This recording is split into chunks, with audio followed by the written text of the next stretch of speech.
Well, I would like to welcome Dr. Ines Baño Garcia. Thank you so much for making the time to do this today.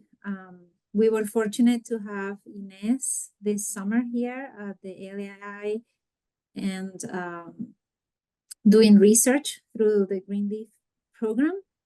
She had access to our collection at the library and was able to perform her research on the formation of Hispanic studies in the United States. Well, thank you, Ines. And yeah, let's get started.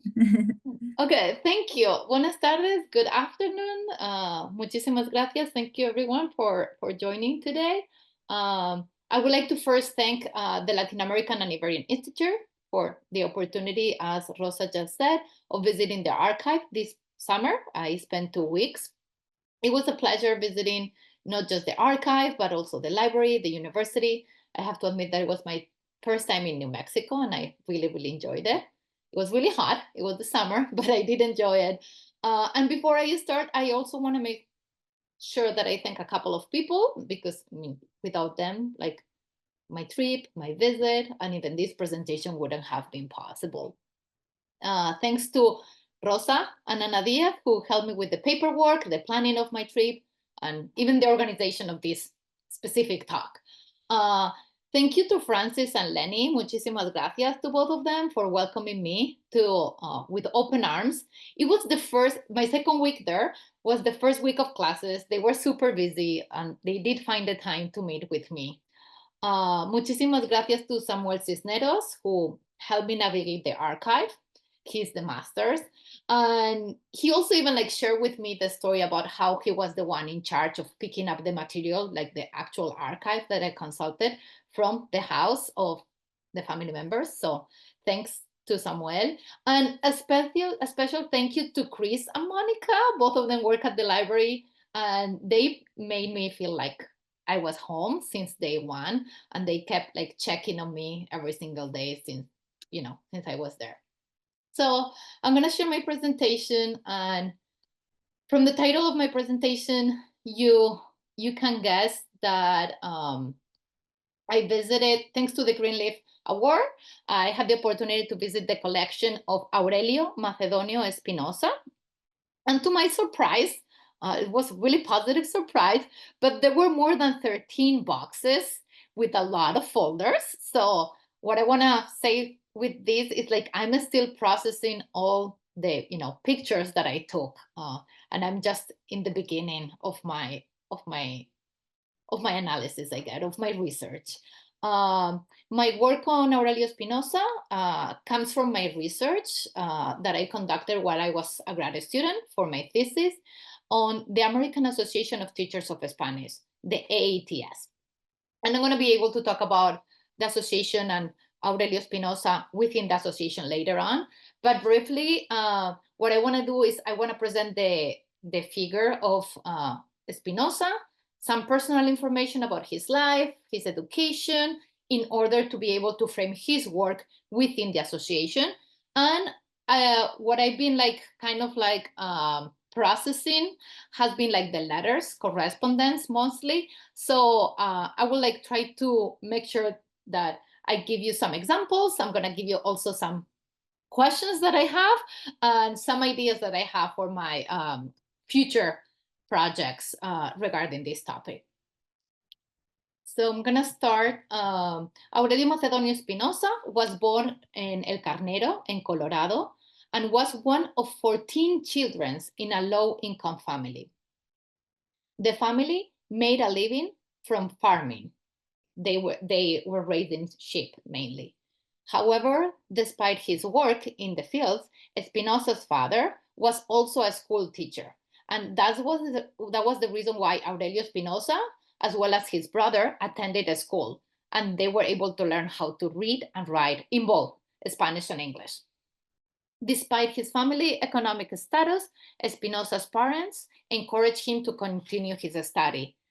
And that was the reason why they moved to Boulder, where he was able to attend college. He and his brother too. And as a note, I have to say that his father had to work as a janitor, as a conserje in the college in order to be able to pay for his children's tuition. Espinosa graduated from the University of Colorado with a degree in philosophy and letters in 1902. It was at this time he also began his career as a teacher at the University of New Mexico. He completed his master's degree in 1904, and he began his doctoral studies in 1907 at the University of Chicago. His thesis, Studies in New Mexican Spanish, was published in 3 parts between 1909 and 1914. His work and publications attracted the attention of several academics, like many professors. But I want to make a note that among all these professors, all these academics, it was Professor Ford. It was really famous because he was the first catedrático en lenguas romances at the University of Harvard, Jeremiah Ford. It was him who recommended Espinosa to the Department of Romance Languages at Stanford University. He began in 1910 until his retirement in 1947. He, besides being at Stanford, he also was a visiting professor at the universities of Chicago, California, British Columbia in Canada, Havana, Cuba, Guadalajara, Mexico, Wesley. And he also worked after he was retired at San Francisco College for Women. He has many, many awards, and I'm not going to be able, like the same as his work published, many of them, but to give you an idea of his importance, the Spanish government named him Commander of the Royal Order of Isabel la Católica, awarded him with the Grand Cross of the Order of Alfonso el Sabio, in addition to being a corresponding member of the Royal Spanish Academy, la Real Academia Española, the Hispanic Society of America, and the Hispano-American Academy of Sciences and Letters of Cádiz, and he was also an honorary member of the Folkloric Society of Chile. So what about the association and then his role in the association? Really briefly, for like if you are not familiar with the association, the American Association of Teachers of Spanish has a great visibility nowadays in the US, but also internationally. It's a huge association. It has 15 national chapters, almost like one per state. They have an official journal, Hispania. I'm going to talk about it in a minute. They have a really big annual conference, and they also have other events organized at the local level. The association, from a historical point of view, was founded as the American Association of Teachers of Spanish in New York in 1917, the year in which the first annual meeting was held, and 2 years after, Lawrence Wilkins, who at that moment was a high school teacher and president of the Modern Language Association of Public High Schools, expressed his interest. The association was born with 2 relevant figures as honorary presidents. On one side, as we can see on the slide, we have Juan Carlos Cebrián. He was an ingeniero and architect from Madrid who moved to San Francisco to head the railroad system in the west side of the country. But also, Cebrián was well known because of his substantial bibliographic donations on both sides of the Atlantic. On the other side, we have Archer Milton Huntington. I think that here in the US is more well known. He was a writer, a US Hispanist, and the founder of the Hispanic Society of America in New York City in 1904. I would like to point out that although the first volume already included an article about the value of the language, of the Portuguese language, the association was not renamed as we know it today, the American Association of Teachers of Spanish and Portuguese, until 1945. So, together with Wilkins, Espinosa joins the project and the foundation of this association as a second founder. And he was the editor-in-chief of Hispania. Remember, Hispania is the official publication of the association, a position that he had from the beginning until 1926. And then in 1928, he also becomes president of the association. So In my work, what I have been doing, or at least trying to do, is like I'm tracing the history of the organization during the first half of the 20th century, arguing that the association, the AATS, represents the link, the connection that allowed the articulation between the pedagogical context and the business world. What I'm trying also to make visible is the ideological clash between the ideologies in the formation and structure configuration of Hispanic studies between both ideologies. On one side, Hispanism, and in the other side, Pan-Americanism. Really briefly, I want to say that during, and I'm not going to have time to like kind of like talk about every stage, but I'm going to kind of like emphasize what Espinosa was doing, kind of like in a chronological order. During his programmatic period, it was possible to observe how the Hispanist discourse and his academics were used to provide a language with the necessary symbolic value to make it competent in the international linguistic market. Espinosa's work emphasizes this Hispanist side, in which he portray and defend Spain as a cultural and artistic center. For example, he published an article, he writes and published an article in Hispania that was titled Madrid como Centro Artístico. He also makes visible terminological polemic that was going on about naming the emerging field of study, like Hispanic studies, in which Espinosa clearly, and from the beginning, takes a clear position on the matter, and he rejects the term Latin America, because it's intrusive, vague, meaningless, and unfair. And he supports the opinion of his colleagues, both of his colleagues, Cebrián, remember the honorary member, and Ramón Menéndez Pidal. Ramón Menéndez Pidal was one of the really well-known figures of Spanish philology, Filología Española, and his article, he writes a letter, and it's published in the first issue of Hispania, where he kind of like congratulates or recognizes all the labor that Wilkins and Espinosa were doing for the teaching of Spanish in the US. So during the 20s, during this decade, the objective was to consolidate the association to grow in the largest number possible of members, and consequently to have a greater impact. And a goal that also is reflective, de manera like paralela, in the emerging field of the academic study at the national level. This was the argument used by some, and I'm gonna kind of like not read the quote, but you have it here in the slide. This is kind of like the argument used by some academics to avoid relegating the teaching of Spanish to the business school. It is not enough to know how to communicate. It is necessary to know, it is important, is it relevant to know the historical and cultural background to understand the speakers, as the Espinosa's quotes illustrates.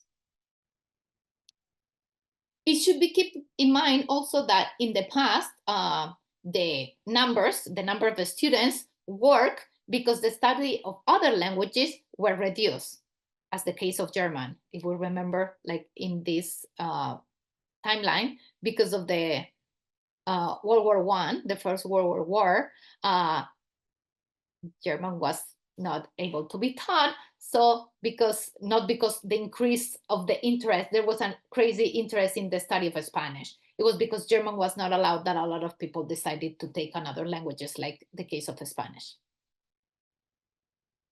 From the Association of Teachers of Spanish, his members wanted to make sure that they work with this objective in mind. It was not enough to disseminate academic research, but it was necessary to inculcate in teachers the conception of language learning as a discipline on the humanities, so that in turn they could transmit this knowledge to their students. So there was a need for pedagogical training on the part of Spanish teachers.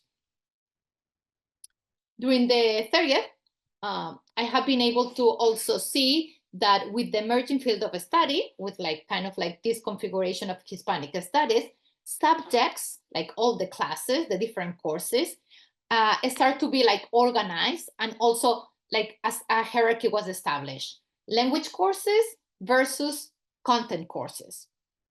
This dichotomy, which unfortunately still persists today in many US academic departments and institutions, was challenged from his inception, from the beginning, by being treated as opposing and exclusive concepts.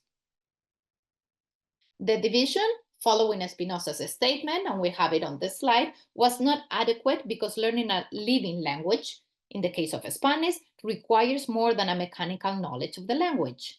It is impossible to learn a language empty of content. The separation of subject, the separation of courses, remember, content courses, language courses, did not simply exclude and oppose their subject matter and objectives. This structure, this organization, imply a hierarchy in which the content courses, as their same name indicates, were understood as superior in knowledge, while the language courses were conceived as more instrumental courses, as means to an end, in this case, the content courses. In both, the association and his members, who I think are gradually like creating a network of collaborations and connections, both nationally and internationally, with and outside the academic institutions. And these links, moreover, help to visualize the power dynamics that were exercised in academic spaces, such as, call it, language, mother language, world language departments, and the ideological tensions that in some scenarios even tend to remain in force today. What I can find, what I'm starting to find in the archive, or like in all the copies of like all the materials that I was able to do a couple of months ago, is that a lot of academics and professors send their CVs and their academic portfolios, to call them in a way, and Espinosa received a lot of these portfolios and credentials in order to help different people to be positioned in different institutions and universities within the US. So some of the multiple visits of some academics in the United States over time became permanent stays. And for example, I want to point out to this one, because this is the kind of like the letters that I have been kind of like reading and processing, is the case of Professor Antonio Solalinde, and we have a picture of both of them on the slide. Solalinde was one of the many students of Menéndez Pidal. And there is also evidence that Solalinde traveled to United States, first as a visiting professor for one academic year. It was between 1922 and 1923, in which he had the opportunity to teach at Columbia University during July, Michigan during the fall semester, and he gave several lectures in different universities during the spring, and finally offered courses at the University of Berkeley and Stanford from May until July. These stays were constant over the next few years, so he came back year after year, and to other universities, including Middlebury in 24 and the University of Wisconsin, where he was finally hired. University of Wisconsin hired him, and he took residence until 1937. Something that I wanted also to point out that I was expecting to find in the archive, and I didn't find, because I wanted to establish like this, I wanted to trace this network that was kind of like, it was being created. I know that Espinosa wrote letters with the anthropologist Franz Boas, but the archive didn't have any copies of these letters. But I was able to find them online, so I know that they exist, and there are a lot. It's going to take me a long time to kind of like process all of that. And then he also corresponded a lot with another anthropologist, Rodolfo Lenz from Chile, and I was able to, through another professor, kind of locate those letters. So those letters I know that are going to be kind of like really helpful in order to kind of like trace this network that I'm trying to kind of like make more visible. But talking about these relationships between academics and taking into account the material that I found at the archive, I also think that it's worth emphasizing the relationship between Espinosa and Menendez-Pidal. I already mentioned it before. There is a series of letters between the two, but it's thanks to the letters that he writes to his family that we know that Espinosa meets and visits Menendez-Pidal on every possible occasion during his visit to Spain. So kind of like also emphasizing here how he writes to his family, but he talks a lot about work, about his research, about all the academics that and professors that he's meeting during his travels. Espinosa's letters, and I'm going to show you an example in a couple of minutes, but they are extremely rich. They have a lot of details. During his travels and stays at the other universities, he made sure to write almost daily and shares the smallest details. For example, the time that he gets up, the clothes that he wears depending on the weather, the food that he had in every sitting, and the different restaurants that or places that he ate out. And even if he had any digestive problems, like really, like he gives detail of everything. He also keeps tracks and shares his finances, explaining, how many he's making for the lecture that he's giving, how he's supplying the money to pay for his needs, but mostly it's for transportation. And also the money that he's sending home. He's also rewarding his children. He's always kind of like supporting them in schooling. I want to kind of like a parenthesis here to let you know that he was married to Margarita Garcia in 1905, and he had 5 children. And I think because of, he was a teacher, he was in education, 4 out of those 5 children became educators. One of them, his name is the same as his name, so his son's name is Aurelio Macedonio Espinosa Jr., who also studied in Stanford. He received his PhD, his doctorate, in Madrid. Menendez-Pidal was one of his professors in his committee. And he ended up also working at Stanford the year that his father retired. So kind of like a challenge in the archive was a lot of the documents were not organized properly, and some documents that were related to Aurelio Macedonio Espinosa Jr. were in his father folder and the other way around. So I was able to kind of like organize a little bit those, but it was a little bit like problematic again because they have the same name. As I just was mentioning, and this is just an example because I thought I want to make sure that we have time for questions, but this is an example. It's only 1 page of a 9-page letter on October 11. So after having written the previous days, he writes on the 8th of October, he writes on the 9th, he writes on the 10th, and he writes obviously on the 11th, and he keeps writing the following days. On the 12th, there is another day, on the 13th, on the 14th, and the 15th, just making sure that you have like, an idea how much he writes while he is also doing research. The level of detail is surprising, and I'll give you this example because as you can observe, Espinosa is kind of explaining, narrating to his family the meeting that he had with Menendez-Pidal and his family at his house. And he is able to kind of like draw the distribution on the table. So we can also proceed we can have an analysis of the distribution of power, how Don Ramón está a la cabeza de la mesa. So I think like these kind of details are going to be kind of really rich for my analysis. Another kind of like example that I want to make sure that I mention, but not because I have the time to process it, but during the 30th, there is a lot of correspondence, a lot of letters back and forward with Cándido Ángel González Palencia. I was not aware of this figure before, but he was a Spanish historian who was invited to Stanford by Espinosa again. And they wrote a lot of letters during the Civil War, durante la Guerra Civil, and he was really conservative and supportive of Franco. So he signs his letters as Viva Franco all the time. And I think it was Espinosa, the one who was receiving the news from Spain, how the situation was in Spain during the 30th.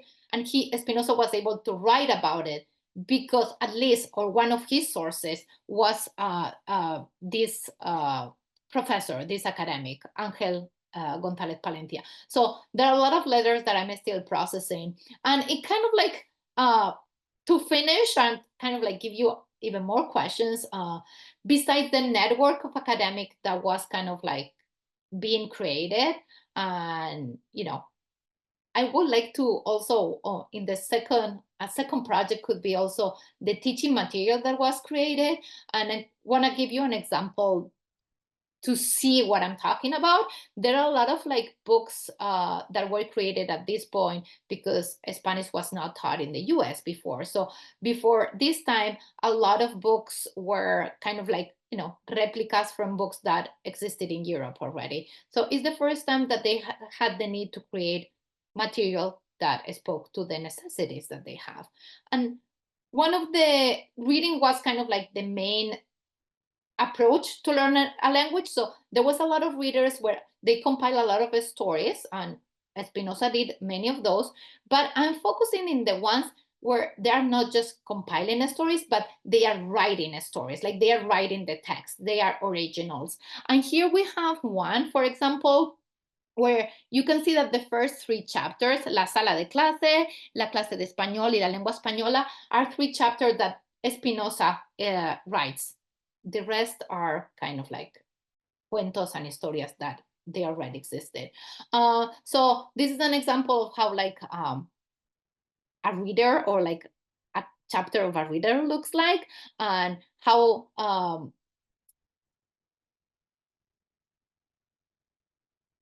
despite the insistence of future Spanish teachers to, you know, go to Spain and or a speaking country, Spanish speaking country, in order to be prepared or receive a lot of professors from Spain, like the example that I pointed out, Solalinde, they still want the Spanish teacher in the US to be American.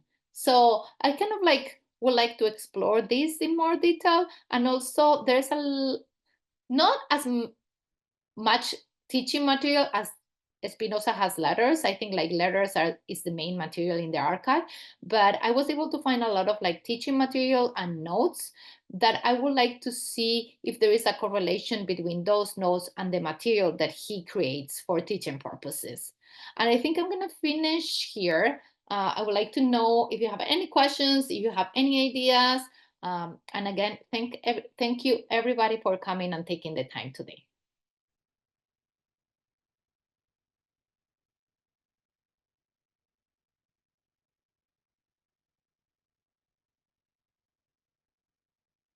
Hi, thank you so much for the presentation. Can you hear me okay right now? Yes. Okay, great. So I am somewhat familiar with Espinosa's work, but I am not familiar with the history of the AATSP or anything like that. So this is super interesting to me.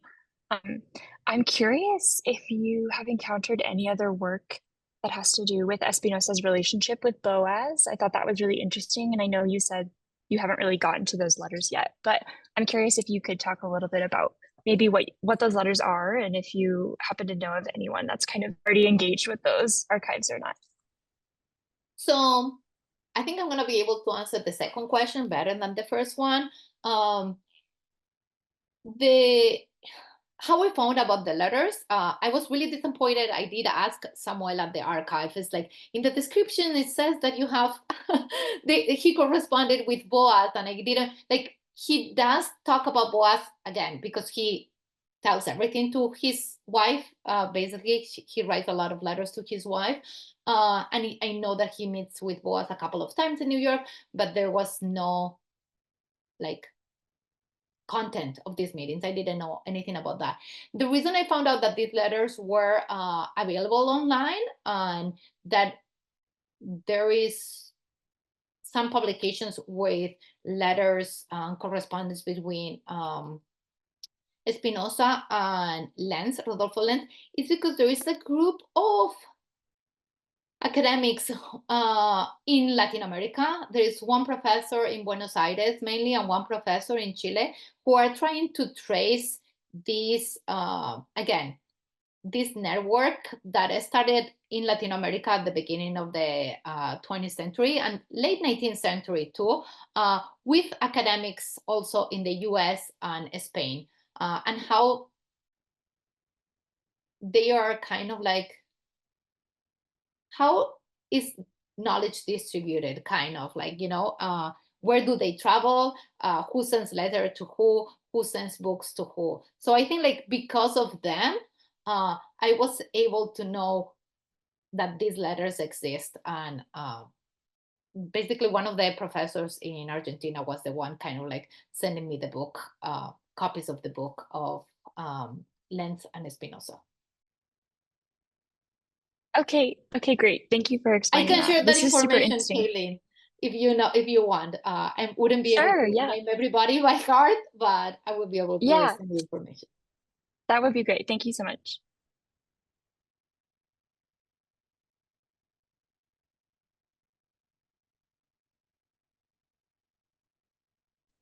Hi, Ines, can you hear me? Yes. Okay. So my camera's off because I'm on my PC right now. This is my first time learning about Espinosa. I don't have a background in this, so thank you. I really enjoyed the lecture. I have more of a general question for you. Are you surprised by how few people Americans speak Spanish in this country? Seemingly where most people it seems to take Spanish in school, but in a practical sense, very few people, I mean, encountering, I don't mean people of born outside of US, but Americans who take Spanish in school. Are you surprised that compared to other countries where more people are more bilingual, are you surprised by the lack of the popularity, or I'm not really sure what the issue is? I think like my question or my surprise or what I'm trying to kind of like fight for, if that makes sense. I don't know exactly which word I would use. Or I think like what I'm advocating for, because I obviously teach Spanish and I've been teaching Spanish for many years here in the US, is that we are taking Spanish, or we are conceiving in many cases Spanish as a foreign language in the US when it shouldn't be. Spanish was here before English. So Exactly. I think kind of like reframing that, it would be like my number one, because again, like I don't conceive Spanish as a foreign. It should, in my opinion, I think it shouldn't be conceived as a foreign language in here in the US.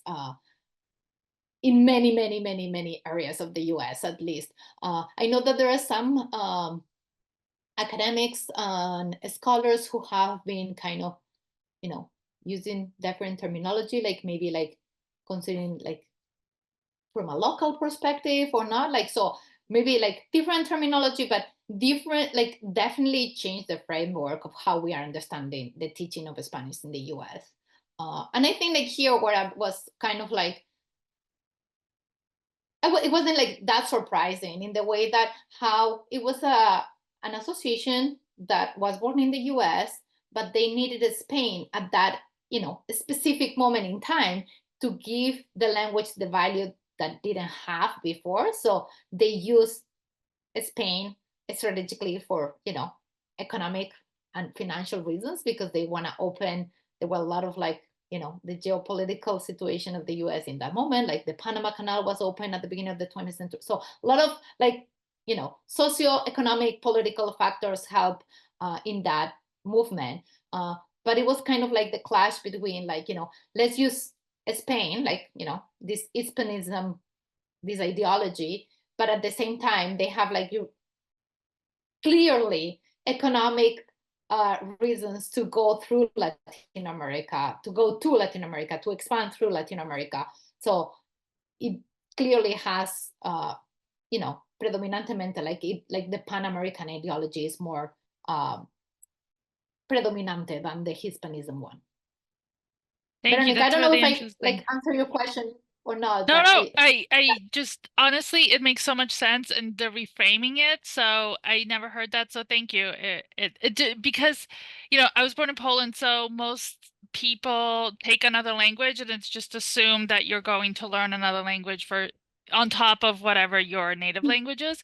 So it seems like I meet a lot of people here that they tell me, oh, I took 2 or 3 years of Spanish in high school, but no one remembers. Mhm. And it's, you know, based on how the demographics are changing and how big this country is, it did surprise me how few people, it's not even marketed as something really useful, again, considering the demographics of the country, to know that second language. So I was curious to hear your opinion. So thank you. Yeah, and I think kind of following on that comment, Veronica, is also considering who counts as bilingual. I think there's a lot of work also done in this kind of neoliberal society, where if you have a person that looks like an immigrant, that is not from here, basically, that is not white, but is learning English, he's always going to be an English learner, a speaker. He is going to have a really hard time to be considered that bilingual. And as you said, be rewarded to be a bilingual at work and other, in other spaces. While I think someone that is more stereotypical white person from here, English is his or her first language, and is learning Spanish, this person tends to be rewarded more as bilingual, that he has the skills to do so, while the other person doesn't. Absolutely. And, speaking of the privilege where, moving here, you have to learn English because you have to survive. It's not, a luxury of I have time to speak another language. It is crucial. So, so thank you for the lecture. I really enjoyed it, and I learned a whole side of education I didn't know. So thank you. I'm really glad I came. Thanks. I was, as you guys were talking about, how people in other countries learn other languages, I grew up speaking Spanish only, and I basically had to learn English as an adult, to open more doors in my life. Having taught Spanish for a few years here in New Mexico, something that I also learned is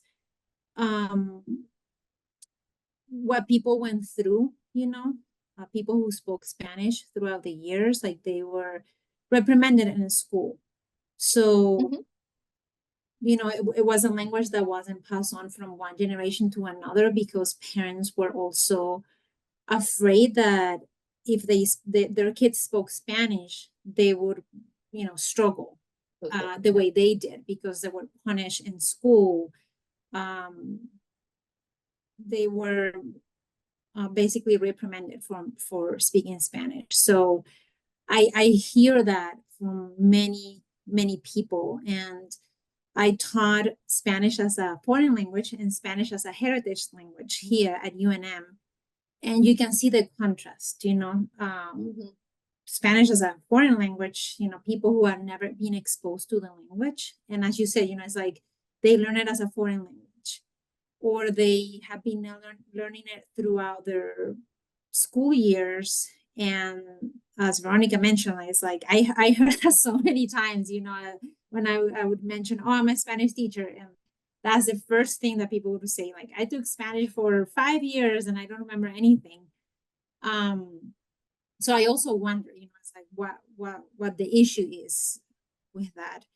But when I taught Spanish as a heritage language, it was a different approach as well, because these are people who were exposed to the language through either family, through their communities, and most of them had pretty advanced listening skills and speaking, but their writing wasn't as advanced. So we worked on that, writing children's books was the main project. But you hear the trauma, the generational trauma with the learning of the Spanish language. So I think at least in Mexico, that's a big reason why people didn't teach their kids the language, and it wasn't passed on from one generation to another. I think like that's the tendency. Like by the third generation, no matter where, by the third generation, the language is lost. And again, that's the tendency. So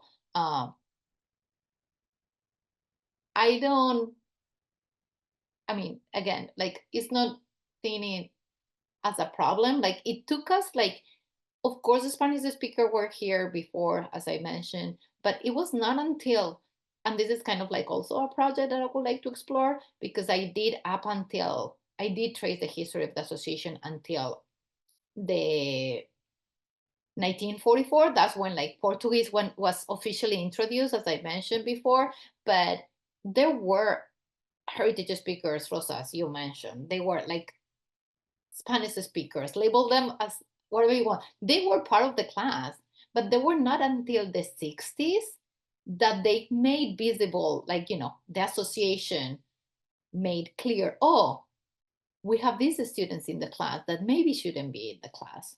So it took a long time. And even I think like nowadays, I know UNM has a huge program in heritage speakers, but not all the universities have those programs. And they are not kind of like, you know, addressing the needs of these students. As you said, they don't know how to write and read. Of course, they don't know how to, like they have not acquired these literacy skills because they have not been schooled in Spanish. So I think it's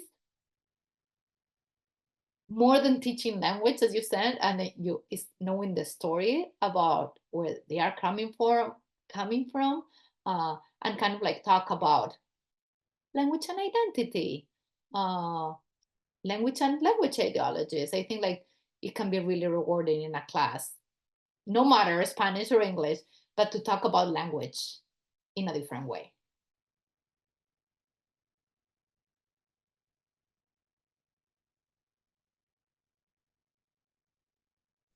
Thank you, Inés. Thank you. I know that you mentioned that in his journals, you found, you know, like very interesting writing, like the foods that he ate, or even like digestive Yeah. issues. Was there something that was surprising, or like what was the most interesting thing that you wrote in the journal? I think like, to be honest, like the most surprising thing is like, you know, I was guessing like I'm gonna find his notes when he was reading, and I think I wasn't expecting that many details in the letter. So that's totally the first surprise. The second surprise is all related to the letters. It's like how a person that goes traveling 2 months and like every day he's collecting stories. Like I've been like going through the letters that he writes to his family during the early 20s when he goes to Spain, because he's collected. So every 4 or 5 days, he's in a different place. He's doing research, he's collecting, and like there's no tape. Like he's writing all the stories that people are telling him. Through all that work that he's able to write to his family in a daily basis, really long letters. Like this is like 9, 10, like there is one letter that is divided in chapters because it's so long and it gives so many details.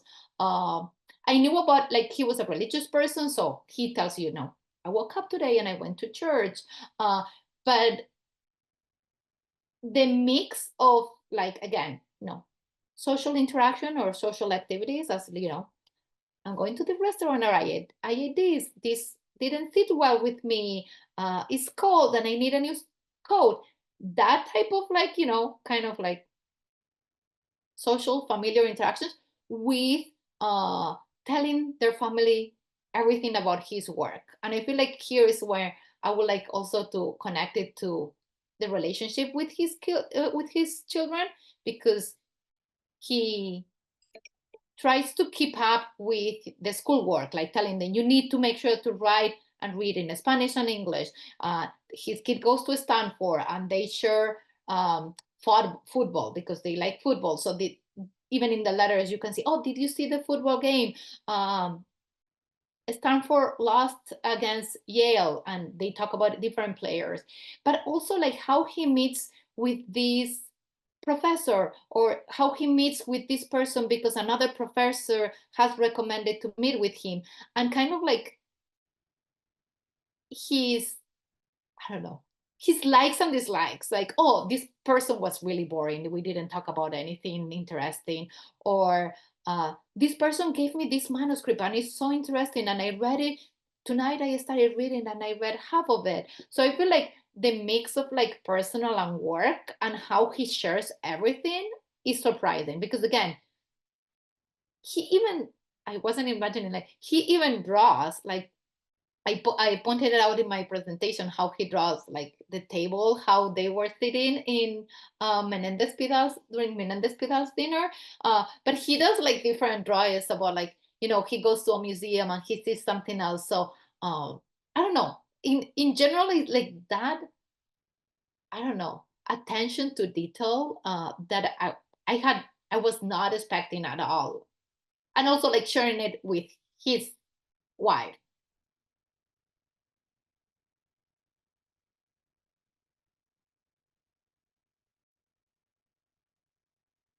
Thank you. Fascinating. Any other questions, Veronica or Caitlin? If not, I mean, is there anything that you'd like to add, Ines? No, that I'm excited to keep going. I thought, you know, oh, I'm gonna do my presentation in October, like a month later, because I'm gonna have a lot of time to go through the letters. I did go through the letters, but I discovered that I have so much more to do. So I have more questions than answers. Excited to read more about it.